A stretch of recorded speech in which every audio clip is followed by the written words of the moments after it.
தஞ்சை மாநகரில் நடந்து முடிந்த தேர்தலில் திராவிட முன்னேற்ற கழகத்திற்கு ஏற்பட்ட பின்னடைவை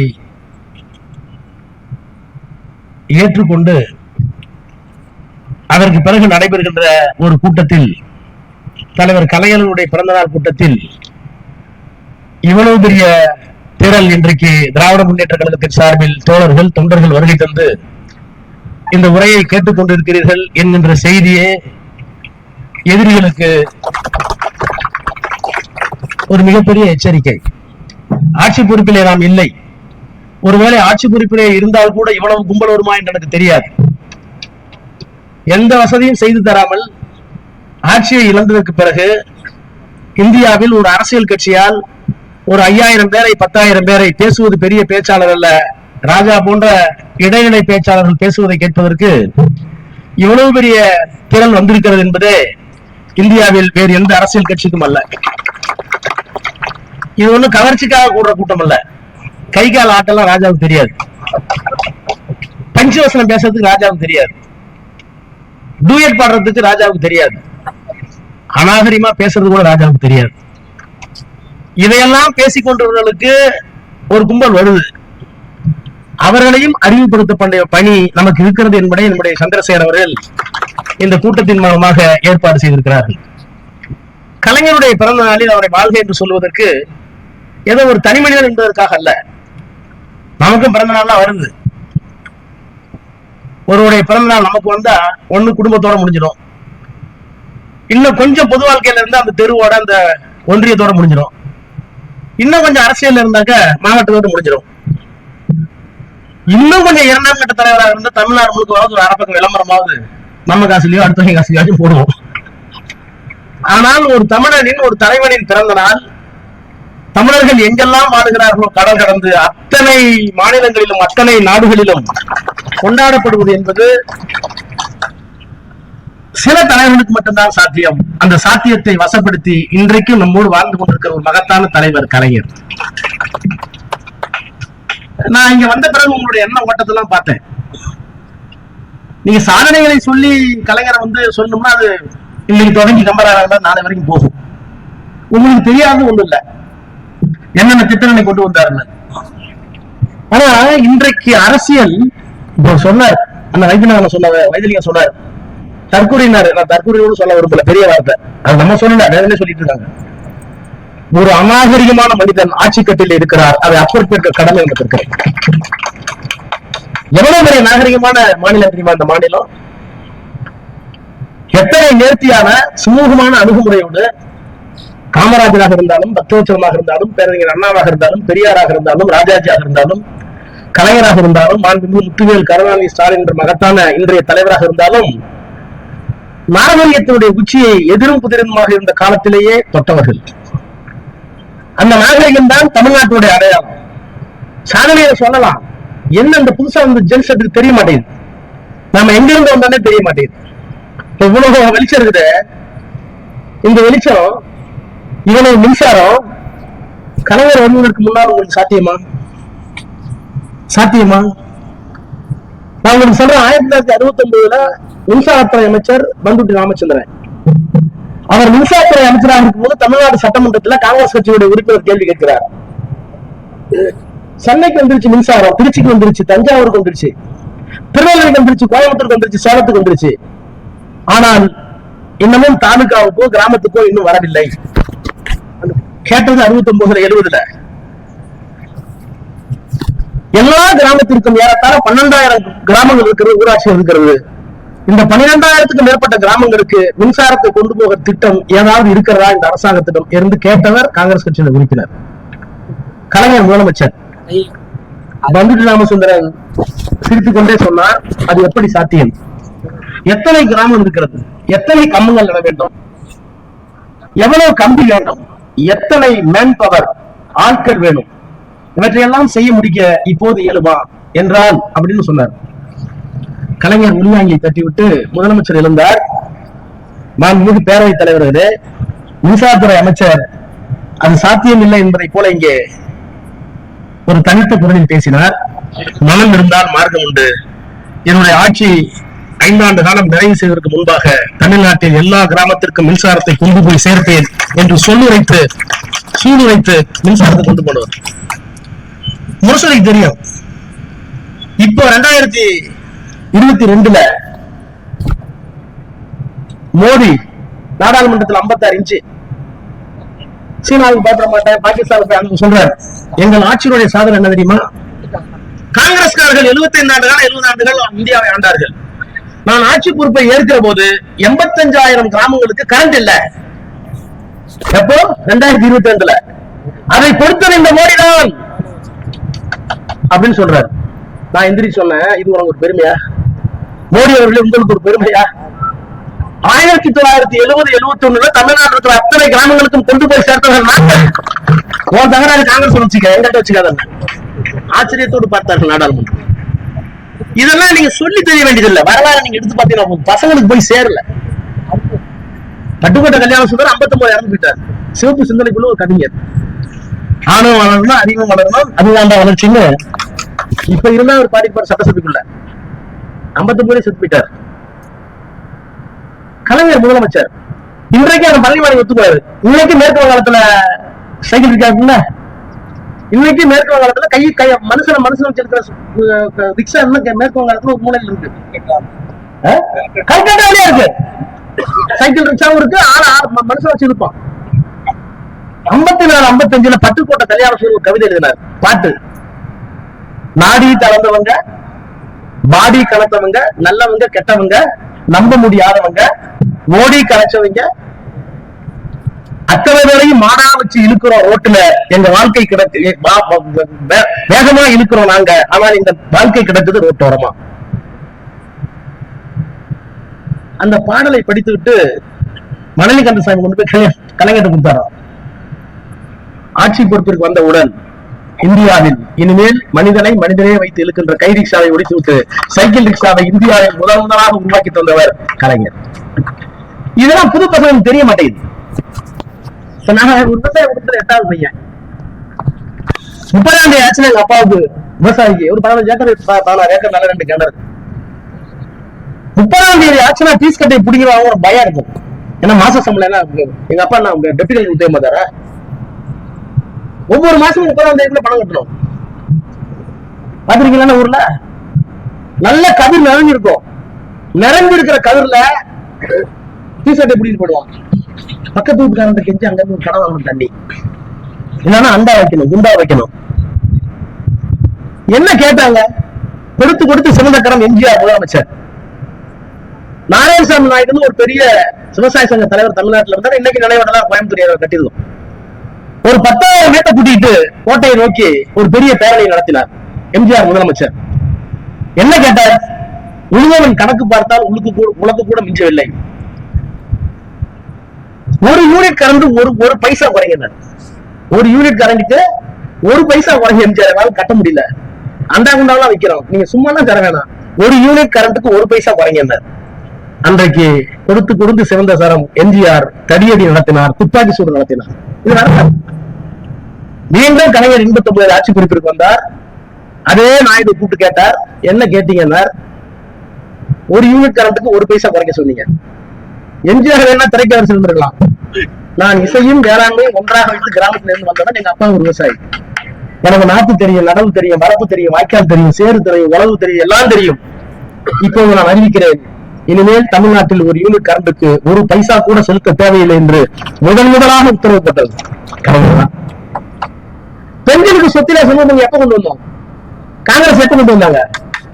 தமிழ்நாட்டில் கலைஞரால் கொண்டு வரப்பட்ட எந்த திட்டமும் ஒன்றிய அரசால் நிறைவேற்றப்பட வேண்டுமானால் குறைந்தது 20 ஆண்டுகளுக்கு பிறகுதான் அது நடைமுறைக்கு சாத்தியமாக இருக்கிறது.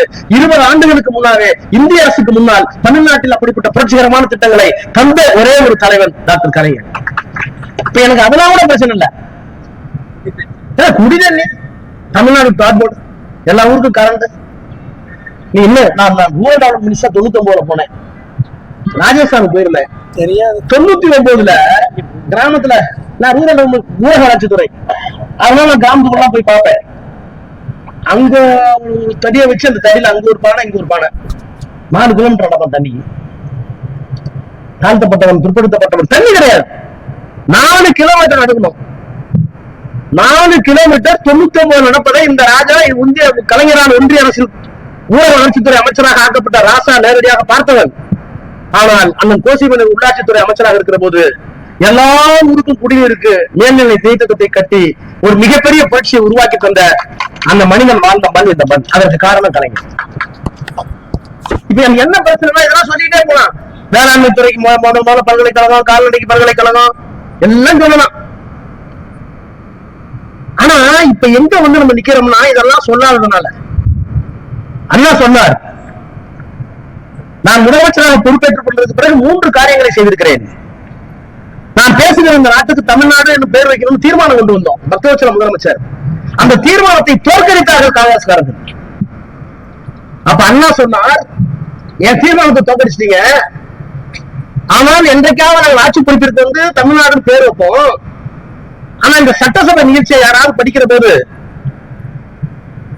தமிழ்நாட்டுக்கு தமிழ்நாடு பேர் வைக்க கூடாதுங்கிறதுக்காக தீர்மானத்தை தோற்கடிச்சு ஓட்டு போட்ட சட்டமன்ற உறுப்பினர் இருக்கிறார்களா, அவர்களெல்லாம் எங்கே இருக்கிறார்கள் என்று கேட்டால் அதோ போகிறானே அந்த சிறுவன், அவனுடைய தாத்தா தான் அந்த தப்ப பண்ணுவார்னு உங்க திட்டுவாங்கயா அப்படின்னு சொன்னார் அண்ணா. சீமையாய திருமண சட்டம் ஐயர் இவரோட மந்திரமும் தெரியாது, நமக்கு என்னன்னு தெரியாது. பல மந்திரம் சென்னையில் திருச்சி சிவன் சொல்லுவார். பல மந்திரம் கருமாதி சொல்ற மந்திரத்தை கல்யாணம் போட்டு இருப்பான், கல்யாணம் சொல்ற மந்திரத்தை கருமாதி ஓட்டிட்டு இருப்பான். இதெல்லாம் கண்டுபிடிச்சாங்க, யாருக்கும் தெரியாது. ஆனால் சுயமரியாதை திருமண சட்டத்தை பெரியார் கொண்டு வர வேண்டும் என்று விரும்பிய நேரத்தில் அதை கொண்டு வந்து ஒரு மிகப்பெரிய புரட்சியை படைத்தவர். அப்புறம் நீங்க சொல்ற 2 மொழி கொள்கை, இந்தியை நாங்கள் ஏற்க மாட்டோம், உலகத்தோடு எங்களை இணைத்துக் கொள்ள ஆங்கிலம், எங்கள் உணர்வுகளோடு இங்கே வாழ தமிழ், 3வது மொழிகளுக்கு தேவையில்லை என்று 2 மொழி கொள்கையை கொண்டு வந்தார் அண்ணா. அண்ணா சட்டமன்றத்தில் சொன்னார், என்னால் இன்னும் எவ்வளவு நாள் உயிரோடு இருப்பேன் என்று தெரியாது, எத்தனை ஆண்டுகள் நான் முதலமைச்சராக இருக்க போகிறேன் என்று தெரியாது, நோய் எனக்கு வாட்டுகிறது. ஆனால் தமிழ்நாடு என்று பெயர் இருக்கிற வரை, சுயமரியாதை சட்டம் இருக்கிற வரை, 2 மொழி கொள்கை இருக்கிற வரை, யார் முதலமைச்சராக ஆண்டாலும் எத்தனை ஆண்டு காலமானாலும் அண்ணாதுரைதான் தமிழ்நாட்டை ஆளுகிறார் என்று பொருள். இதுதான் அவருக்கு இருக்கிற தாற்பயம், டிகசி, அவருக்கு இருக்கிற வரலாறு. தமிழ்நாட்டில் எந்த ஒரு விவசாயம் போய் மோட்டார் பட்டண போய் பச்சை பொத்தான தட்டி தண்ணி வருதுன்னா, பணம் இல்லாம வருதுன்னா, எத்தனை ஆண்டு காலம் இலவச மின்சாரம் இருக்கிறதோ அதுவரை கலைஞர் தான் தமிழ்நாட்டுடைய முதலமைச்சர்.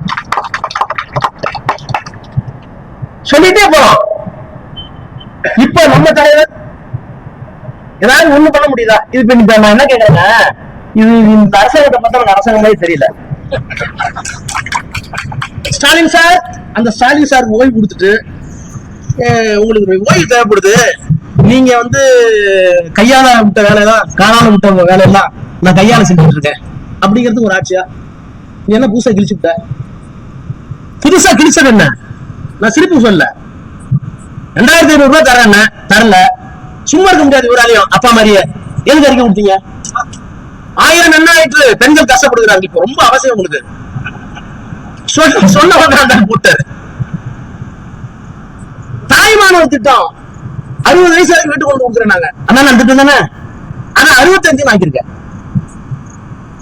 ஸ்டாலின் சார் என்னென்ன திட்டங்கள் வந்ததோ அந்த திட்டத்தை நீட்டிப்பு செய்திருக்கிறார், எக்ஸ்டென்ஷன் பண்ணிருக்கிறார். நீ தமிழ்நாட்டுக்கு முதலமைச்சர்ல ஒன்லி எக்ஸ்டென்ஷன் ஆபீசர்,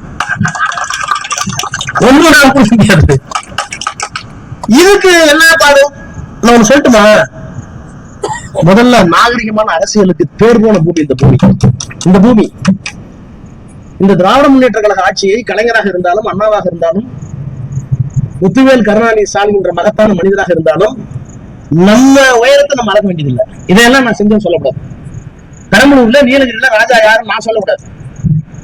அங்க இருக்கிற அதிமுக காரணம், அங்க இருக்கிற வேற கட்சிக்காரனோ யாராவது போய் கேட்டு சந்திரசேகர் எங்கேயாவது ஹோட்டல சாப்பிட்டு இருக்கும்போது பெரம்பலூர் அதிமுக வணக்கம் வச்சு எப்படிங்க எங்க ராஜா அவன் நல்லா உன்னை பத்தி சொல்லணும். அதுதான் உங்களுக்கு இருக்கிற அளவுகோல். நான் தஞ்சாவூர் சொல்றேன், கம்யூனிஸ்ட்காரர்கள் போராடினார்கள். கலைஞர் முதலமைச்சர் என்ன கேட்டாங்க? பண்ணையார் 100 ஏக்கர் 200 ஏக்கர் 10 ஏக்கர் 20 வச்சிருக்கான். அந்த கூலி வேலை செய்வதற்கு குடியிருப்பு இருக்கிறது. அந்த குடியிருப்பு அந்த முதலாளிகளுக்கு சொந்தம், பண்ணையார்களுக்கு சொந்தம்.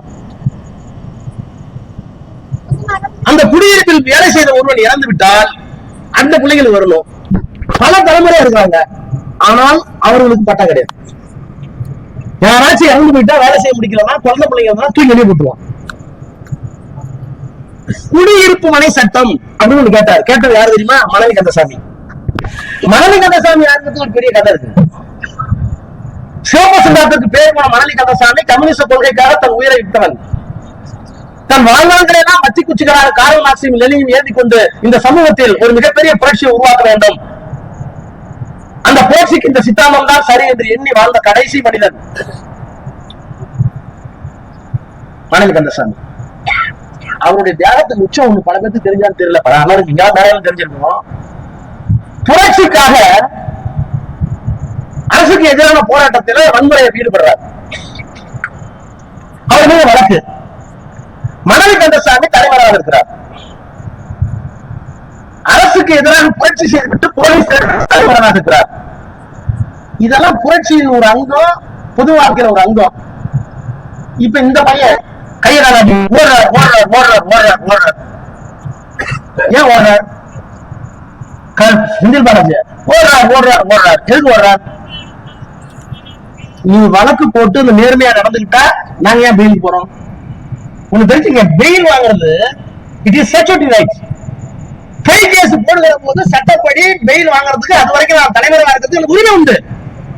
அரசியல் சட்டம் கொடுத்திருக்கிற உரிமை. ஏன்னா நீ போக பொய் கேஸ். நாட்டில் இருக்க முதலமைச்சர் நல்லவர் இல்ல, பேய் அரசாங்கம் பிணந்து சாத்திரம் பாரு, அது மாதிரி ஒரு ஆட்சி.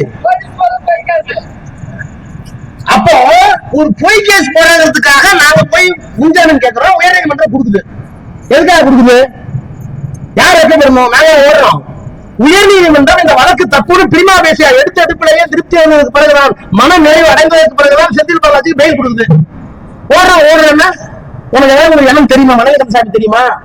மணலி கந்தசாமி ஓடினார், தலைவராக இருந்தாரு. அதுக்கான பாலாஜி மணலி கந்தசாமி ஒன்னாக்குறான்னு சொல்லக்கூடாது. நான் அந்த இடம் சொல்ல. நான் சொல்றது ஒரு பொய் வழக்கு என்றால் அதுல இருந்து தப்பித்துக் கொள்வதற்கு சில உரிமைகள் அரசியல் சட்டம் வழங்கியிருக்கு. அந்த அரசியல் சட்டத்தை கையாளுவதில் என்ன தவறு? நீ பொய்யா கேஸ் போடுற, புடிச்சா அசிங்கப்படுத்துவ, பெயில் கிடைச்சிருச்சு.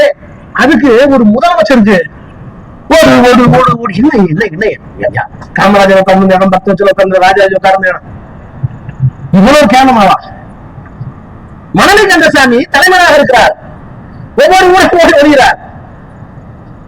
ஆனா வீட்டுக்கு வர்றார், அவருடைய துணைவியார் கர்ப்பமாகிறார். போலீஸ் தேடுது, அந்த மாதிரி நடக்க முடியல, வயிறு பெருசாயிடுச்சு.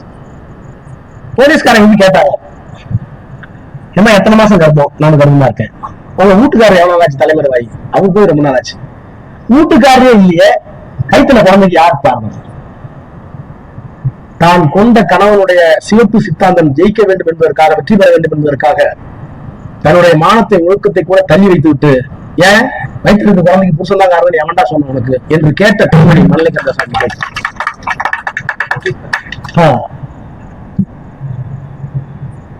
எதை விட்டு போறாங்க பெண்ணுக்கு? பெரியார் சொன்னார், தன்மானமா இனமானமான்னு கேட்ட அந்த தன்மானத்தை தூக்கி போட்டு இனமானத்தை காப்பாற்றுவார். ஏமான முக்கியம் இல்லடா, என் கணவன் தேர்ந்தெடுக்கிற கொள்கை முக்கியம், மாசிய தத்துவம் முக்கியம், சிவப்பு சிந்தாந்தம் முக்கியம். அந்த மணலி கந்தசாமி சொன்னார் சட்டமன்றத்தில், பல ஆண்டுகளாக நாங்கள் போராடினோம், ரத்தம் சிந்தினோம். இந்த குடியிருப்பு மனை 1 சென்ட் 2 சென்ட் 3 சென்ட் 4 பிள்ளைங்களை வச்சுட்டு, பொம்பளை பிள்ளைங்க வச்சுட்டு அங்கேயே தூங்குறோம்.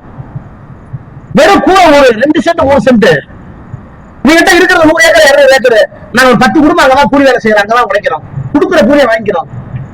ஆனால் எங்களுக்கு அந்த 2 சென்ட் கொடுக்க மாட்டேங்கிறாங்க. போராட்டம் நடத்திய நேரத்தில் எவ்வளவு பெரிய போராட்டம், மொத்தம் சிந்தினார்கள், அடி தடி வெட்டு குத்து போலீஸ். இதை மணலி கந்தசாமி சட்டமன்றத்தில் சொல்றார். கலைஞர் அவர்களே, பெரியாருடைய கொள்கையை ஏற்றிருக்கிறீர்கள். ரஷ்யாவுக்கு சென்று வந்ததற்கு பெரியார் சமதர்ம கொள்கையும் கம்யூனிஸ்டையும் சேர்த்துதான் பரப்பினார். கம்யூனிஸ்ட் புத்தகங்கள் எல்லாம் தமிழகத்தை இங்கே போட்டார். மேனிபெஸ்டோ கம்யூனிஸ்ட் பார்ட்டி, கம்யூனிஸ்ட் கட்சியுடைய அறிக்கை 1848 மார்க்ஸ் எங்கல்ஸ் கொடுத்த அறிக்கை. அந்த அறிக்கையை தமிழில் இந்தியாவில் முதல் கொண்டு வந்தவர் பெரியார். அவருடைய சீடர் நீங்கள். எனவே இந்த குடியிருப்பு மனையை அவர்களுக்கு சொந்தமாக்குவதற்கு சட்டம் கொண்டு வாருங்கள் என்று சொன்னார். கலைஞர் அடுத்த மாதம் அந்த சட்டத்தை கொண்டு வந்து பல லட்சம் பேருக்கு தஞ்சை டெல்டா மாவட்டத்தில் அன்றைக்கு இருந்த ஒருங்கிணைந்த மாவட்டத்தில் அவர்களுக்கு பட்டா வழங்கிய பெருமை கலைஞருக்கு தான் சார். அப்ப அவர் சொன்னாரு, பல பேர் ரத்தம் சிந்தி பெற வேண்டிய ஒரு உரிமையை கலைஞர் என்கின்ற ஒரு மனிதனின் ஒரு துளி பேனா மையால் நாங்கள் பெற்றிருக்கிறோம். கலைஞர் சொன்னது மகளி கந்தசாமி. அவன் எவ்வளவு பெரிய தியாகி, அவ்வளவு பெரிய தியாகி கலைஞர் பாராட்டினார். இப்ப நீங்க எல்லாம் திமுக தீய சக்தி, இவருக்கு தீய சக்தி. என்ன வயசு உனக்கு, என்ன வயசுன்னு கேட்க தம்பி. ப்ரோ உனக்கு என்ன வயசு ப்ரோ? 24 வயசுல நீ என்ன பண்ணிட்டு இருந்த? இதுல வேற நான் டூஜர் இருக்கும்போது ஒரு படம் காத்துல ஊழல் செய்தார்கள். இவரு வசனம் பேசுறாரு, காத்துல எல்லாம் ஊழல் செய்வார் கட்டது இல்லையா. என்கிட்ட வந்து சொன்னாங்க, அப்ப அந்த பையன் சின்ன பையன் இப்பதான் முதலமைச்சர் மரியாதை. அப்ப சொன்னா அவங்க ரூல்ஸ் விட்டுருங்க, அவன் ஏதோ பண்ணிட்டு போறாங்க. 24, 25 வயசுல நீ என்ன பண்ணிட்டு இருந்த? கலைஞர் சொன்னல 24, 25 நீ என்ன பண்ணிட்டு இருந்த? இன்றைக்கு பரோட்டா போட்டாச்சுன்னு சொல்லிய குளத்தூர்ல கொத்து பரோட்டா, அந்த கொத்து பரோட்டா குளத்தூர்ல இருந்த தலைவர் என்ன பண்ணாங்க தெரியுமா? உனக்கு தெரியுமா? புதிதாக திருமணமான இளைஞன், புதிதாக திருமணமான ஒரு இளைஞன் முதலமைச்சருடைய மகன் என்கிற ஒரே காரணத்திற்காக இந்திரா காந்தி அம்மையார் எமர்ஜென்சி கொண்டு வரார். எல்லா தலைவர்களும் கைது, எல்லா தலைவர்களும் கைது, திமுகவுடைய எல்லா தலைவர்களும் கைது, மோசலி மாறன் கைது, ஆர்காடு வீராசாமி கைது, எல்லாம் ஜெயில இருக்காங்க, டிஆர் பாபு கைது, எல்லாம் எல்லாம் ஜெயில இருந்திருப்பீங்க எல்லாம். நேற்று வரை முதலமைச்சர் கலைஞர் அவருடைய பிள்ளைய பிடிக்கணுங்கிறாங்க. ஏன்னா அவர் இளைஞர்கள் இருந்தார். அப்போ பிடிச்சிட்டாங்க, எல்லாத்துக்கும் அடி, முரசொலி மாறனுக்கு அடி, காது போச்சு, எல்லாருக்கும் அடி. ஜெயில போய் தலைவர் பாக்குறாரு.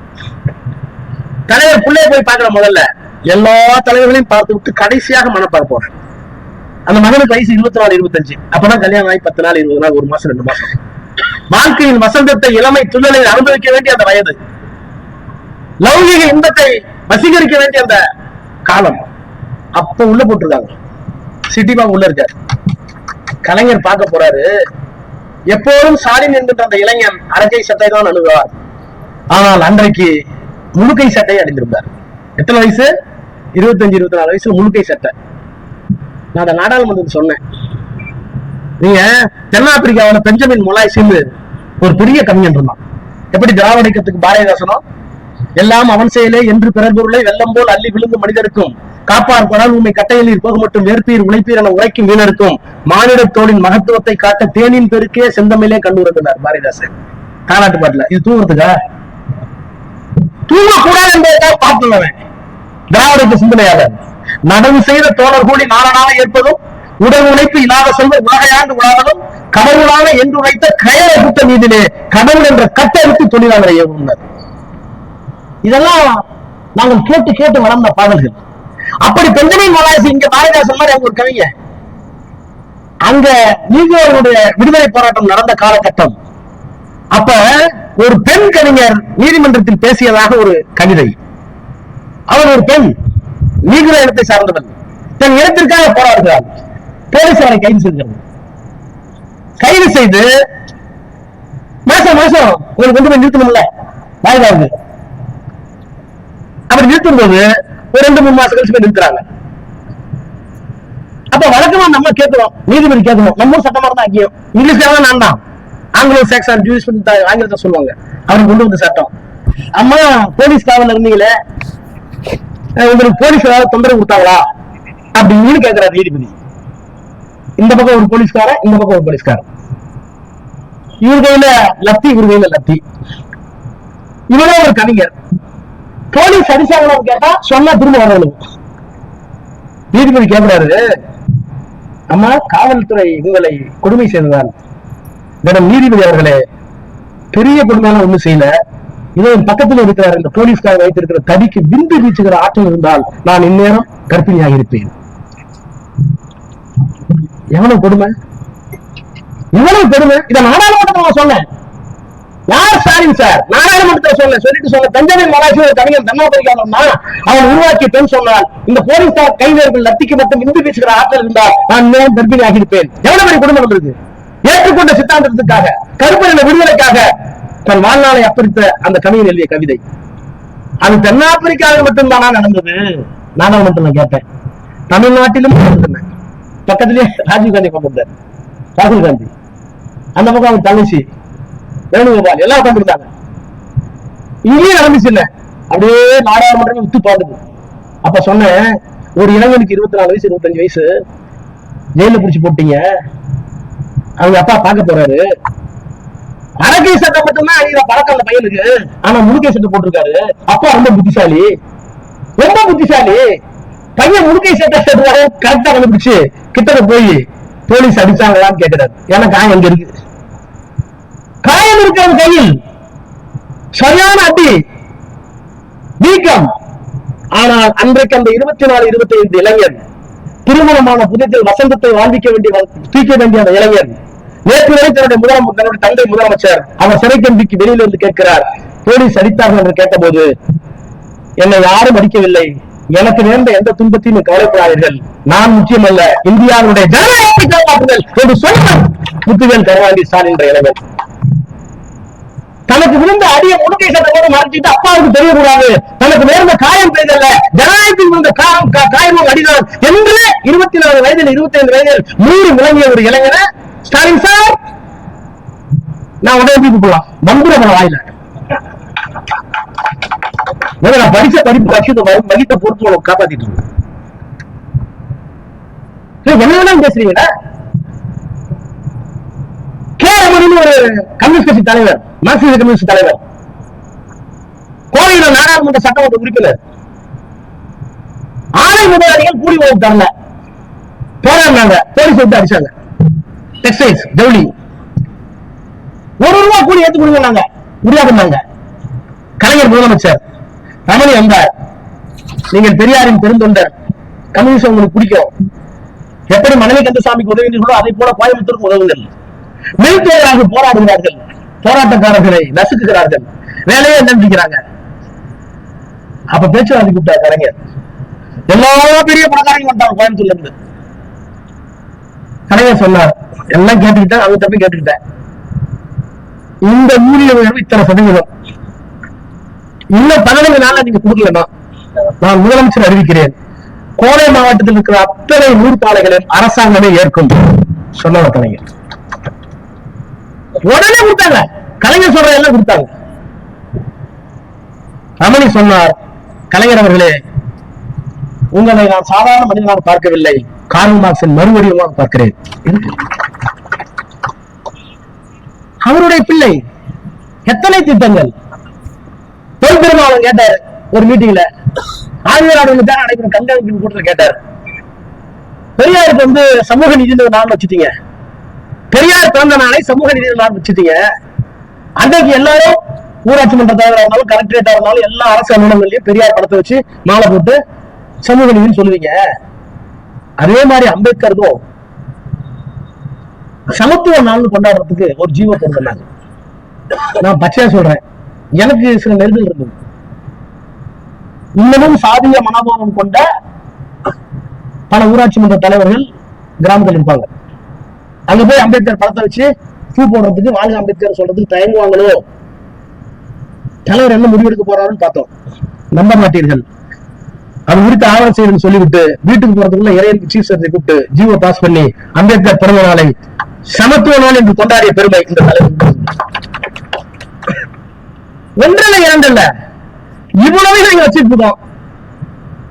ஆனா இன்னைக்கு ஒரு ஆள் உட்காந்துக்கிட்டு குளத்தூர் பரோட்டா 8 மணிக்கு மேல நீ சாப்பிடலாம் எங்க சொல்லி கொடுக்குற, புரியுதா? எனக்கு ஒண்ணும் புரியல. சிங்கப்பூர் ஓடுறாரு. எலெக்ஷனுக்கு பிறகு ஏவாவிலுக்கு உடல்நல சரியில்லை, சில பிரச்சனைகள் இருந்தது.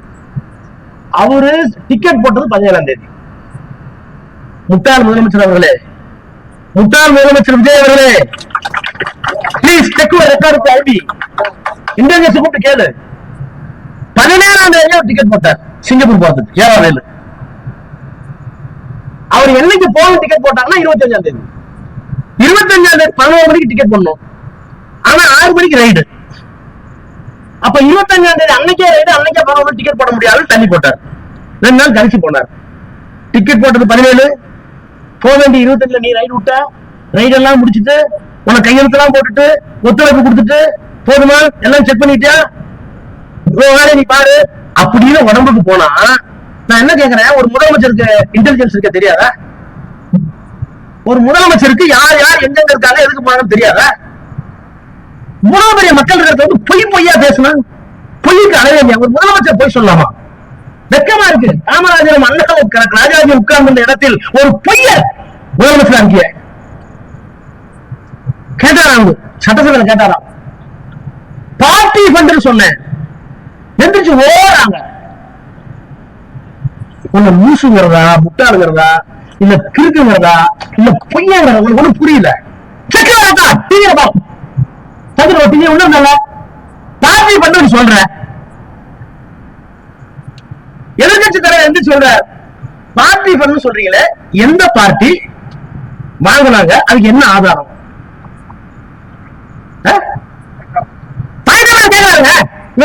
சொல்றீங்க நீங்க பார்ட்டி ஃபண்ட் கடந்த காலத்தில் வசூலிக்கணும்னு சொன்ன உடனே எந்த பார்ட்டி எந்த ஃபண்ட் கேட்டார். அதை சொல்ல வேண்டிய கடமை முதலமைச்சருக்கு இருக்குன்னு சொன்னார். இவர் பத்திட்டார், இவரு ஆய திறக்க மாட்டாரு. என்ன எழுதி கொடுக்குறாங்களோ ஸ்கிரிப்ட் அதை சொல்ல பேச முடியாது. அப்ப ஒண்ணும் தெரியாது. அந்த இன்னொரு தம்பி இருக்குத முந்திரி அந்த பையன் வந்துருச்சு, நாங்கள் எந்த பார்ட்டி என்று சொல்லவில்லை. உங்களுக்கு வெக்கமா இல்ல? எந்த பார்ட்டி சொல்ல சொல்லுங்க. நீ எந்த பார்ட்டின்னு சொல்லி நாங்க உரையாடுறோம். நீ ரைட். நீ எந்த பார்ட்டி சொல்றது திப்பு இல்ல, முதுகெலும்பு இல்ல. முதுகெலும்பு இல்லாத முதலமைச்சரை ஏற்றுக்கொண்டு அறவை கேட்ட அமைச்சரை ஏற்றுக்கொண்டு ஏன்டான சிலர் உட்கார்ந்து தெரியாது. வேற ஒண்ணும் அதான் உண்மை. என்ன என்ன ஒண்ணும் பண்ணீங்களா? பார்ட்டி ஃபண்ட் ஓடினார் சிங்கப்பூர். இன்னொன்னு நம்மளா நீங்களாம் எம்பியா இருந்தீங்க, நம்ம மினிஸ்டர் நம்மள ஒரு மினிஸ்டரோ எம்பியோ பார்லிமெண்ட்ல வாயை திறந்து பேசிட்டா அது வந்து மாறக்கூடாது. மாற என்ன பண்ணுவான்? பிரிவை கொண்டு வரும்ல. பிரிவில் இருந்து என்ன உரிமை பிரச்சனை. அதே ஒன்று சொன்னார் ராஜா அரங்கமானுக்கு அதே ஒன்று சொன்னார். வெளியே போய் தப்பா பேசுறார். இது நாடாளுமன்றத்தை இழிவுபடுத்த சமம். பிரிவினர் மோசன் கொண்டு வந்துறாங்க. எதுக்காக முடிஞ்சு ஒன்னே ஒன்று மணிக்கு போக வேண்டியதான், தப்பா பேச விட்டுருக்க வேண்டியதான். இதானே நல்ல கவனிங்க, படிச்சு வந்துருக்கீங்க, பஸ்ல வந்துருக்கீங்க. எனக்கு போவான் ஆனா என்ன பண்ணி சொல்லிக்கிறத ஐயா என்ன பண்றோம்? மேகதாதுக்கு ஒரு தீர்மானம் கொண்டு வர யாரு? முதலமைச்சர். மேகதாது அந்த டிடிஆர் டீடைல் ப்ராஜெக்ட் ரிப்போர்ட் கூடாது நிறுத்தணும் சொல்லி சுப்ரீம் கோர்ட் போனோம். அரசாங்கம் சுப்ரீம் கோர்ட் போனோம். சுப்ரீம் கோர்ட் என்ன பண்றாங்க? முடியாது. நீங்க உச்ச நீதிமன்றத்தால் சுப்ரீம் கோர்ட்டால் உருவாக்கப்பட்டிருக்கிற சிடபிள்யூசி காவிரி வாட்டர் கமிஷன் போங்க அப்படின்னாங்க. காவிரி வாட்டர் கமிஷன் போனா ஒன்னும் ஐஏஎஸ் அதிகாரி உட்காந்துருக்காங்க. அங்க நிவாரணம் கிடைக்காது. அப்ப முதலமைச்சர் எல்லா சட்ட நபர்களையும் கூப்பிட்டு சுப்ரீம் கோர்ட் என்ன சொல்றாங்க? காவிரிக்கு வேற, காவிரி நாங்க கொடுத்த ஆர்டர் வேற, அதுக்கு ஒரு கமிட்டி இருக்கு, அதுக்கு ஒரு மேலாண்மை குழு இருக்கு. ஒண்ணு அந்த குழுல போய் சொல்லுங்க, இல்லன்னா நீங்க மேகதாதுக்கு தனியா ஒரு ட்ரிபியூனல் கேளுங்க. சொன்னது யார்? உச்ச நீதிமன்றம். இந்த நம்ம கைகாலாற்ற முதலமைச்சர் இருக்காருல்ல, ஸ்கிரிப்ட் முதலமைச்சர், அவர் ஒரு தீர்மானம் கொண்டு வரார். அந்த தீர்மானத்தில் எதிர்கட்சி தலைவர் உதயநிதி ஸ்டாலின் ஒரு திருத்தத்தை முன்மொழிகிறார். நல்லா கவனிங்க. என்ன பண்ணுகிறார் என்றால், காவிரிக்கு நாம் நடுவர் மன்றம் போட்டோம், அதுல உத்தரவு கிடைச்சிருக்கு, அதுல நமக்கு இத்தனை டிஎம்சி தண்ணி கொடுக்கணும் உத்தரவு வாங்கிட்டோம். அதே மாதிரி மேகதாதுக்கும் ஒரு தனி வழக்கை போட்டு மேகதாதுக்கும் நடுவர் மன்றம் கேட்க வேண்டும் என்கிற தீர்மானத்தை சேர்த்துக் கொள்ளுங்கள். உதயநிதி சொல்ல தப்பாக இருக்கட்டும். முதலமைச்சர் சந்திரன் நீ சொல்லு, பக்கத்துல எல்லா ஐஏஎஸ் இருக்காங்களா, சீஃப் செக்ரட்டரி இருக்காங்களா? நான் சட்டத்தை சொல்றேன். முதலமைச்சர் பக்கத்துல பாக்ஸ்ல chief secretary, water resource secretary, எல்லா செக்ரட்டரியும் வந்துட்டாங்க. இப்படி உதயநிதி சொன்ன உடனே ஒரு முதலமைச்சருக்கு மூலம் இருந்தா என்ன பண்ணிருக்கோம்? என்னென்ன பண்ணிருக்கணும்? நான் கோபத்தோட சொல்றேன். கூப்பிட்டு சைகர் என்ன காமிப்பாங்க? என்ன எல்லோரும் சொல்றாரு, அது சாத்தியமான்னு கேட்டுக்கணும்ல? கேட்கல.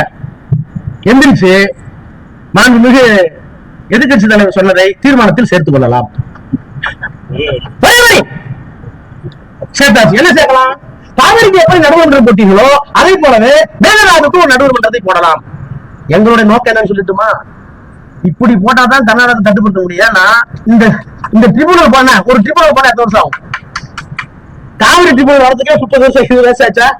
அது மாதிரி மேகதாது ஒரு 20 வருஷம் ட்ரிபியூனல் போயிடும் அப்படின்னு ரொம்ப புத்திசாலித்தனமா நம்ம கொண்டு வந்ததை இந்த முட்டாள் முதலமைச்சர் சொல்லி அந்த முதலமைச்சர் ஏத்துக்கிட்டாரு. தீர்மானம் நிறைவேறிச்சு இல்ல? நல்லா கவனிங்க. முதலமைச்சர் Honorable Chief Minister of Tamil Nadu has categorically admitted in the assembly that there should be a separate tribunal for Meghdadu. Am I correct? இதுதானே கரூர்ல போய் மேலே சொல்லுங்க இடத்துல சுப்ரீம் கோர்ட் தள்ளுபடி பண்ணிச்சு. நல்லா வைக்கிறது இல்ல யார் இவரு சட்டசபையில இன்னொரு அமைச்சர் திமுகவில் போட்ட ஓமதி என்ற வழக்கறிஞர் நன்றாக வாதாடினா என்னதான் நடக்குது உங்களுக்குள்ள 6 மணிக்கு நம்ம யாருமே பிடிக்க முடியல. என்னதான் செய்றீங்க? பேசுறீங்களா இல்லையா? ஏதாவது பள்ளிமணி ரத்தமணி போட்டாங்க நியாயமா சொல்லுங்க. உங்களை இல்லையா? ஆனா 5 மணிக்கு கூப்பிட்டு கலைஞர் கூப்பிடுவா இல்லையா? 4 மணிக்கு கலைஞர் 4 மணிக்கு இருப்பாரு. பத்திரிகை எங்களுக்கு வராது, ஹிந்து எனக்கு வராது. டெல்லியில புழுவுல 5 மணிக்கு ஹிந்து அதை பத்தி செய்வதுக்கு பாத்தியா பாரு. குழுவுறீங்க யாரும் வரலைங்க. அதே என்னப்பா குழு உடனே பேசும்பாரு. நாங்க அந்த நேரத்துல காசு அனுப்பி ஒரு முதலமைச்சர் 24/7 24 மணி நேரம் விழித்துக் கொண்டிருக்கிற ஒரு முதலமைச்சர் என்ன நடக்குன்னு பாக்கலாம். நீ 2 மணி நேரம் துப்பு இருக்கா அவனுக்கு இருக்கான்னு கேக்குறேன். என்ன பண்றீங்கன்னு கேக்குறேன். அப்புறம் கரூர்ல நம்ம பெரிய போடுறோமா? என்ன பெரிய போடுறோம் கரூர்ல? எவ்வளவு பெரிய பெரியவங்க நாங்க தாங்கிருக்கோம். நாங்க ஓடி முடிகிறோம். 1,76,000 கோடியா? 1,76,000 கோடியை சுட்டுட்டான். நான் வயசு அப்போ அப்ப நீ வயசு 39 அப்ப இருக்குன்னா நான் பேண்ட் ஷர்ட்ல போயிருக்கேன். முதல் நாள் கோர்ட்டுக்கு போறேன். கோர்ட்டுக்கு போனா அவன் நினைச்சுக்கிட்டான், ராஜா 1,76,000 கோடி நான் துண்டி தப்பன்னு உயரமா இருப்பேன், இவரெல்லாம் பெரிய ஊழல் பெருசாலியாட்டு போட்டான் அப்படின்னு. நான் போய் சின்ன பையமா இருக்க பார்த்தேன். பேண்ட் ஷர்ட்ல ஒரு பொடி பையா இருக்கா 1,76,000 கோடி போட்டு தள்ளிட்டாரு. அன்னைக்கு டைம்ஸ் ஆஃப் இந்தியா செய்தி கொடுவாங்க சிபிஐ வேணும்னு. இதெல்லாம் technique. Raja keeps 3,000 crore abroad in his wife's name. முத பக்கம் டைம்ஸ் ஆஃப் இந்தியா பெரிய பத்திரிக்கை. இந்தியாவில வந்து ஹிந்தி எப்படியோ ஹிந்தியோட பெரிய பத்திரிக்கை. அந்த ஹிந்தியா டைம்ஸ் ஆஃப் இந்தியா பத்திரிகையில முதல் பக்கத்தில் முதல் செய்தி, ராஜா தன் மனைவி பெயரில் 3000 கோடி ரூபாயை வெளிநாட்டில் வைத்திருக்கிறார். இதான் செய்தி. எப்படி தென்னாப்பிரிக்காவில கோர்ட்ல கேட்டாங்கல்ல, அது மாதிரி மகன் எனக்கு கேட்டார், உங்களுக்கு ஜெயிலுக்கு அனுப்ப போறேன், இது வரைக்கும் சிபிஐல இருந்தீங்க, நான் இப்ப போலீஸ் ஸ்டேஷனுக்கு அனுப்ப போறேன், நீங்க ஏதாவது சொல்ல விரும்புறீங்களா? நான் ஒன்னும் சொல்ல விரும்பல. Milord, I do not want to say anything, but I want to submit one thing before this house, before this court. Today, Times of India carries an article as if I am keeping 3,000 crore abroad in my wife's name. CBI officers are here in the courtroom. Income tax officers are in the courtroom. ED officers are in the courtroom. நான் நீதிமன்றங்களை எதையும் சொல்ல தயாராக இல்லை. ஆனால் ஒன்றை நான் பதிவு செய்ய விரும்புகிறேன். இன்றைக்கு இந்தியா டுடே பத்திரிகையில், டைம்ஸ் ஆஃப் இந்தியா பத்திரிகையில், ராஜா தன்னுடைய மனைவி பேரில் வெளிநாட்டில் 3000 கோடியை பதுக்கி வைத்திருப்பது ஆவணங்களாக சிக்கியிருக்கிறது சிபிஐக்கு என்று ஒரு செய்தியை இன்றைக்கு டைம்ஸ் ஆஃப் இந்தியா பத்திரிகை போட்டிருக்கிறது. இந்த நீதிமன்றத்தில் சிபிஐ அலுவலர்கள் இருக்கிறார்கள், அமலாக்கத்துறை இருக்கிறது, வருமான வரித்துறை இருக்கிறது. நான் இந்த நீதிமன்றத்தின் வாயிலாக I want to challenge through this crowd these people. If you are able to locate $1 in abroad, I will not contest this case. I will remain jail entire life. ஒரே ஒரு டாலர் வெளிநாட்டில் இருக்கிறா என் பெரிய பொண்டாட்டி பேர்லயோ இந்த கேஸ் நடத்துறா சாவரம் கலைஞர் யாரு ஓடுறா? திரும்பின என்ன பெருமையா சொல்ல திமுக கலைஞர் எப்படி வளர்த்துக்கிறது தெரியுமா? கலைஞர் எப்படி அதை வார்த்தெடுத்தார்? நாடாளுமன்றத்தில் எங்களை உருவாக்கி அந்த முரசரி மாறன் எப்படி பக்குவப்படுத்துறாங்க பார்லிமெண்ட் எல்லாம் பயங்கரங்களா? நாங்க பாரம் கேசிங் தான் இந்தியாவில் முதல் கூட வழக்கு. அதை நீங்க நாடாளுமன்றத்தில் இம்பீச்மென்ட் கொண்டு வராங்க. கேஸ் கடுமையா இருக்கு. பாரம் கேசிங் மேல உன்னை காப்பாத்தீங்கன்னா நீயே போய் பொட்டி ஏறி சாட்சி சொல்லுவாங்க. ஐயோ நம்ம முடியாது முன்னுக்கு வந்துட்டான் பாரம் கேசிங். அதான் முதல் வழக்கு. இந்தியாவுடைய வைஸ்ராயா இருந்தவர், இன்னைக்கு இருக்கிற பிரதமர் மாதிரி. அந்த வழக்கில் தன்னால் சாட்சி சொல்ல முடியாத மன வலிமை இல்லை சொன்னவன் வாரங்கஸ்டி. கடைசியா நம்ம அம்மா ஜெயலலிதா சொத்து குவிப்பு வழக்கு சொன்னாங்க, நீங்களே புட்டியர் சொல்ல முடியுமா? போனுச்சா? வாரங்கேசிங் மேற்கொண்டு ஊழல் குற்றத்தில் குற்றம் சாட்டப்பட்டு தண்டிக்கப்பட்ட கடைசி ஜெயலலிதா வரை பொது வாழ்க்கையில் ஈடுபட்ட எந்த கொம்பனும் இந்தியாவில் நிறைந்த நீதிமன்றத்தில் ஏறி 15 நாள் சாட்சி கூண்டுக்கு முன்னால் நின்று சிபிஐ கேடா கேள்வி சொல்லி எல்லாத்தையும் உடைச்சிட்டு வெளியே வந்த இயக்கம் தான் திராவிட முன்னேற்ற கழகம். அதை செய்தவன் கலைஞரின் தம்பி ராஜா. எங்கள்கிட்ட நம்ம வந்தோம் போனோம் வந்தோம். சரி, ஒரு முதலமைச்சர் பொறுப்பு இருக்கா? கூறுவீர்கள், ஓடுவீர்கள். நான் என்ன கேட்கிறேன், இன்னொரு மந்திரி இருக்காரு, வராது போய் யார் சொல்றது? நாங்கள் திருச்சி வந்து சேரும் வரை இறந்ததே தெரியாது. நாங்கள் திருச்சி வந்து கரூர்ல இருந்து திருச்சி வந்து சேரும் வரை பத்திரிகையாளர்கள் 40 பேர் வந்து விட்டார் சொல்லுகிற வரை எனக்கு இத்தனை பேர் சத்தாருன்னு எனக்கோ எங்க தலைவருக்கு தெரியாது. இப்ப பேட்டி ஒரு ஆள் அப்படியே எடுத்து பக்கத்துல போடுறோம். அவர் இறங்கும் போது, சார் செத்துட்டாங்க சார் 10 பேர், என்ன சார் சொல்றீங்க அஜய் சார் கேக்குறாங்க. நான் ஒண்ணும் சொல்ல. ஏன் இந்த பச்சை போய் இந்த நாட்டுல பொய் சொல்றதுக்கு அளவே இல்லையா? அது இப்ப வீடியோ வந்து பிற்பாடு நாக்கு எத்தனை நாளைக்கு வச்சிருக்கீங்க? எங்க அண்ணன் ஐயோ புரட்சி புயல் இது இந்த புயல் மாறி மாறி இந்த கடல் அடிக்கிறது அந்த கடல் அடிக்கிறது. திராவிட முன்னேற்ற கழகத்திற்கு தலைவர் சார், என்னுடைய தலைவருடைய மகனான முத்துவேல் கருணாநிதி ஸ்டாலின் அவர்களுக்கும் கடைசி வரை உறுதுணையாக இருப்பேன். தம்பி விஜய்க்கும் விஜய் நல்லாட்சிக்கும் அரணாக இருப்பேன். பாதுகாப்புக்கு அரணுக்கு என்ன வித்தியாசம்? கூடுதலான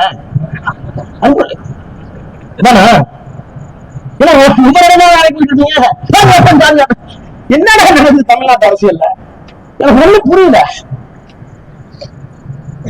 சென்னைக்கு வருகிறீர்கள், திருச்சியில் இறங்குறீங்க, என்ன கேள்வி துரத்துல வந்தேன் பேக தூக்கிட்டு முதலமைச்சர் என்னன்னு சொல்லியிருந்தார். இன்னும் உண்மை நிலவரம் தெரியவில்லை. குறைந்தபட்சம் அதற்காக நான் வருத்தப்படுகிறேன். என்னுடைய மனநிலையும் சரியில்லை. நான் மீண்டும் கரூருக்கு போனால் இன்னும் அபரித சூழ்நிலை விபரீத சூழ்நிலை விளையலாம். நான் சென்னைக்கு போகிற இடத்தில் பேசுகிறேன். சொன்ன என்னன்னு கேட்கிறேன். சென்னைக்கு போறீங்க, அந்த விமானத்துல கேட்கிறான் சார் 40 பேர் 45 செத்து போயிட்டாங்க. என் இதயம் மதிக்கிறது. என்ன சொன்னார் என்று எனக்கு தெரியவில்லை. என் கனத்தை இதயம் அவனுக்காக அணுகிறது. இப்போ நான் பேசுகிற மனநிலை இல்லை. பிறகு பேசுகிறேன். வணக்கம் சொல்ல முன்ன இதெல்லாம் குறைந்தபட்ச நாங்கள் நீ மனுஷனா இருந்தா எதுவுமே இல்லாம சிபிஐக்கு போயிட்டு சிபிஐ அமைச்சர்கள் குற்றவாளி என்று சொல்லப்பட்டிருக்கிறது. இந்த அமைச்சர் இருக்காங்கல்ல, 2 அமைச்சரை சிபிஐ குற்றம் சாட்டி இருக்கிறது. இதுல வேற பொய்யுக்கு அளவே இல்லைன்னு எங்கள் கரூர் போகணும் தடுத்தார்கள். 2000 தலைவர் சொல்லி வச்சுக்கோங்க, அரசியலுக்கு எங்கள் தலைவரை தடுத்தார்கள். நீங்க சொல்றீங்க அறிவு தான். அவரை போட்டா சொல்லிட்டு உச்ச நீதிமன்றத்தில் திராவிட முன்னேற்ற கொடுத்த பிரமாண தாக்கியது என்ன? கரூருக்கு போவது ஆட்சேபம் இல்லை, அந்த மக்களுக்கு உதவி செய்த ஆட்சேபம் இல்லை.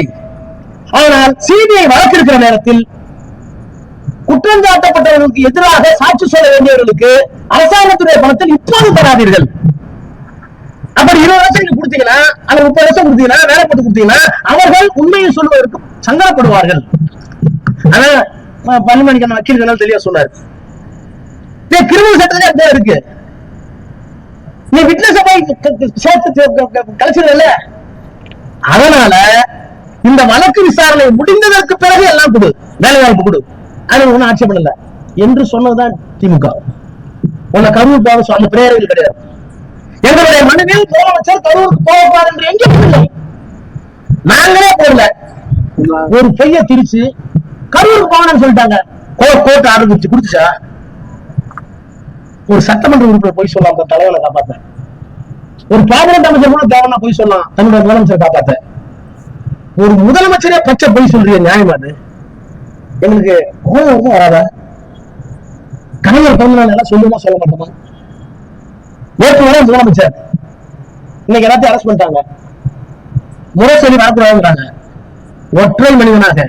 ஒற்றை மனிதனாக சென்னை அண்ணா சாலையில் முரசொலி எடுத்துக்கொண்டு விநியோகம் செய்த பெருமகன் கலைஞர். ஒரே மனிதன். மாவட்ட செயலர் அரசு பண்ணிட்டாங்க. எங்க ஜே அன்பது மாவட்ட செயலர் ஜெயலலிதா அரசு பண்ணிட்டாங்க. நான் மத்திய இணையமைச்சர் கோபாலபுரத்தில் இருக்கேன். கமிஷனர் போடு சைலண்ட் கமிஷனர் கமிஷனர் போடு. எங்க எம்எல்ஏ கூட போடியா இல்லையா? ஐயா நான் மேலிடத்துல கேட்டு சொல்றேங்க, நீ மேலிடத்துல கூப்பிடு, நான் அங்கேயே ஸ்பாட் போடுறேன். என்ன கூப்பிட்டாரு, எப்ப நீ வரலாமா சென்ட்ரல் மினிஸ்டர்? அதெல்லாம் ஒண்ணு இல்லையா, உங்களுக்கு சென்ட்ரல் மினிஸ்டர் மயிரா தாங்க போலாங்க. நாக்காளி எடுத்துட்டு வந்தார். ஒரு நாக்காளி எடுத்துட்டு போய் அந்த போலீஸ் ஸ்டேஷனுக்கு முன்னாடி உட்கார்ந்து ஒற்றை மனிதனாக உட்கார்ந்தார் கலைஞர். ஓடோடி வந்தார் சைனபாபு. 1 மணி நேரத்தில் வெளியிட்டாங்களே, 1 மணி நேரத்தில் வெளியிட்டாங்க. எவ்வளவு பெரிய போராளி. எங்களை பார்த்து ஓடணும், ஓடி வந்தோம். நான் என்ன கேட்கிறேன், ஜனநாயகத்தை காப்பதற்கு எந்த இடத்துக்கு போவோம்? எந்த இடத்துக்கு போவோம்? ஜனநாயகத்தை விட்டுக் கொடுக்கிற எவரையும் விடவும் மாட்டோம். ஒரு நாகரிகம் இல்லாத ஒரு நாகரி கூட்டணிக்கு வந்து தமிழ்நாட்டில் உட்காந்துட்டு என்ன நியாயம் அது? யார் கலைஞர் தெரியுமா? எவ்வளவு நாகரிகம் தெரியுமா? இவர் முதலமைச்சர் காமராஜர் உதயத்துக்கு ஒரு கடிதம் வருது. பெருந்தலைவர் காமராஜருக்கு உடம்பு சரியில்லை, அவர் வந்து ஊட்டிக்கு போய் அங்க இருக்கிற அரசியல் வீழ்ந்து மாளிகையில ஒரு மாசம் தங்கலாம்னு அனுமதி கேட்டு கடிதம் கொடுத்திருக்கிறார் அப்படின்னு போயிருக்காரு. முதலமைச்சர் கலைஞர் போன உடனே கிழிச்சிருக்காரு, லெட்டர் தூக்கி போட்டிருக்காரு. போனாலும் பயந்துட்டார். கலைஞருக்கு இல்லங்கிறார் கலைஞர், காமராஜருக்கு இல்லங்கிறார். அந்த மனிதன் எல்லாம், பெருந்தலைவர் காமராஜர் எல்லாம் இந்த தேசத்துக்கு சுதந்திரமாகி விட்டால் நான் எப்படி முதலமைச்சர் ஆவேன்? 1 மாதம் அல்ல, ஓராண்டு காலம் வெள்ளத்தை பயன்படுத்திக் கொள்ளலாம். இதற்கு உத்தரவு, நீங்க போங்க, நான் பாத்துக்கிறேன். ஆட்டு போயிட்டார். என்ன நாகரிகம்? எப்படி வச்சிருந்தாங்க? அண்ணாட்டு போய், ஆனா அவங்களுக்கு தெரியும் விருதுநகர் பேசினா என்ன வயசு? விருதுநகர் பேசினா காமராஜர் தோக்கடிச்ச ஒரு பையன், வயசு 25. என்னவா? என்ன மாணவர் திமுக எத்தனை 9 ஆண்டு காலம் இந்திய காங்கிரஸ் கட்சியுடைய தலைவர், நாடாளுமன்றத்திலும் சட்டமன்றத்திலும் கோலோச்சியவர், 2-3 பிரதமரை தீர்மானித்தவர், ஜனாதிபதியை தீர்மானித்தவர், அகில இந்திய காங்கிரஸ் கமிட்டி தன் கட்டத்தில் வைத்திருந்த ஒரு மாமனிதன். அந்த மாமனிதன் கலைஞரோடு சமர்ப்பித்திருக்கிறார். ஆனா எவ்வளவு நாகரிகமா நடத்துவா தெரியுமா? விசா எல்லாத்தையும் அரசு பண்ணிட்டாங்க. எல்லா தலைவர்களும் இந்தியாவின் 2வது காந்தி என்று சொல்லப்பட்ட ஜெயபிரகாஷ் நாராயணன் சிறைச்சாலை இருக்கிறார். நீரழிவு நோய் இன்னும் இறந்து விடுவார். இந்திரா அவர்களே, உங்கள் தந்தையோடு பழகியவர், உங்கள் தந்தைக்கு அறிவுரை சொல்கின்ற ஆற்றலை பெற்றவர். இதில் நான் எதையும் கேட்கப்படவில்லை. உங்கள் அப்பா கையாண்ட ஜனநாயகத்தை மட்டும் விட்டு விடாதீர்கள், நான் இறந்து விடுகிறேன், நன்றி வணக்கம் எழுதி வச்சுக்கணும். அந்த ஜெயபிரகாஷ் நாராயணன் கலைஞர் காப்பாற்றுறாங்க. எல்லாரும் வந்துட்டு போனாங்க. கடைசியா காமராஜருக்கு பிரச்சனை வந்துச்சு. காமராஜரை கைது செய்வதாக இருந்தால், என் பெருந்தலைவரை, தமிழ்நாட்டுடைய தலைவரை கைது செய்திருந்தால் இந்த ஆட்சி போனாலும் பரவாயில்லை, செய்ய மாட்டேன், ஆட்சியை கலைக்கிறார் தயார் சொன்னவர் கலைஞர். எவ்வளவு நாகரிகம்! இப்ப எம்ஜிஆர் திருச்செந்தூர்ல வேலை காணும், திருச்செந்தூர்ல முருகன் வேலை காணும், திருநெல்வேலி அதிமுக கோச்சியான வைத்திருக்க அப்ப வந்தது. இவர் தலைவர் என்ன பண்ணிட்டாரு? நடைபெறும். எங்க இருந்து நடைபெறும்? காலெல்லாம் நீங்கி போச்சு. எம்ஜிஆர் போன போட்டு உண்மையில எம்ஜிஆர் கலைஞர் போன போட்டு, கலைஞர் ஏன் உங்களை வருத்திக்கிறீங்க, நான் தான் நடவடிக்கை விட்டுருக்கல கேட்டார். இது நெஞ்சுக்கிறதே வருது. கலைஞர் இல்லைங்க, நான் நிறுத்திட்டா நீங்க நடவடிக்கை எடுக்க மாட்டீங்க அப்படின்ட்டு முடிச்சுதான் சட்டசபைக்கு போனார். சட்டசபைக்கு போன உடனே அங்க இருக்க அமைச்சர் கேட்டாரு, கலைஞர் போறதுக்கு முன்னாடி வேலு தான் காணாது போச்சு, இப்ப முருகனே காணாது போயிட்டாரு அப்படின்னு அமைச்சர் சொல்லுவோம். கலைஞர் எப்படி சொன்னாரு, நான் வேலைத்தான் திரும்ப நினைச்சேன், சரியா தூக்கிட்டு போயிட்டானே கேட்டாரா இல்லையா? எவ்வளவு அனல் பார்க்க அமைநாயகி அனல் பார்க்க பேசுது. கலைஞர் ஜெயில இருந்து உள்ள போறாரு, 3 மாசம் சரியா முடிச்சுட்டு போறாரு. என்ன கலைஞர் மாநிலம் எப்படி இருந்துச்சு, என்ன எவ்வளவு இடத்தாலும் நீ என்ன சொல்லுவீங்க? கலைஞர் சொன்னாரு, சொல்லவா வேணும், உங்க அம்மா விடாச்சு ஜோன்னு இருந்தேன். இப்படியெல்லாம் சட்டமன்றத்தில் நாகரிகமாக நடந்து கொண்ட தலைவர் இருந்த இடத்தில் இன்றைக்கு கேவலமான பிறகு எல்லாம் உட்கார்ந்து கொண்டு பொய்யா சொல்றீங்க. இந்த தலைவர் பிறந்த நாளில் யாப்பின்றி போனாலும் போகட்டும் என் கவிதை, நம் நாடு மொழி மான உணர்வெல்லாம் காப்பின்றி போதல் கூடாது என் கொள்கை என்றார். வாய்ப்பின்றி போனாலும் செய்யும் கற்க நெஞ்சில் ஊறுகின்ற உணர்ச்சிகளை வரிகளாக்கி கொள்கை மாறுகின்ற கோடர்கள் உணர்வு என்று 52 கவிதை எழுதிவிட்டு இந்த மொழிக்காகவும் நிலத்திற்காகவும் தாழ்த்தப்பட்டவர்களுக்கும் பிற்படுத்தப்பட்டவர்களுக்கும் எல்லாரும் பெண்களுக்கும் செய்ய முடித்த அந்த மகத்தான தலைவரை, அரசியல் ஆளுமையை நாம் நினைவில ஏற்றி இன்றைக்கு இருக்கின்ற அசிங்கங்களை அப்புறப்படுத்துவோம் அரண்மனை என்று சொல்லி வாழ்ந்த கலைஞர் என்று சொல்லி விடைபெறுகிறேன். நன்றி, வணக்கம்.